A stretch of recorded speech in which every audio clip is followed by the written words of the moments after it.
全國人大常委范徐麗泰被問到行政長官曾蔭權話自己對六四嘅諗法代表咗香港人嘅時候，話香港係自由社會，冇人可以代表全體香港人。范太又話六四係一場悲劇。盧潔儀報導。全國人大常委范徐麗泰話：香港係多元化嘅地方，冇人可以話自己對六四事件嘅睇法代表所有香港人。我好難想像可以有一個人代表晒我哋全香港人嘅諗法。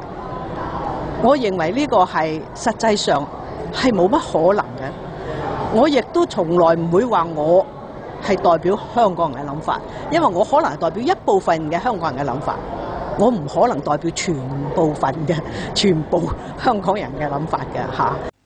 范太強調呢個只係一般性嘅評論，唔係針對行政長官曾蔭權日前喺立法會嘅講法。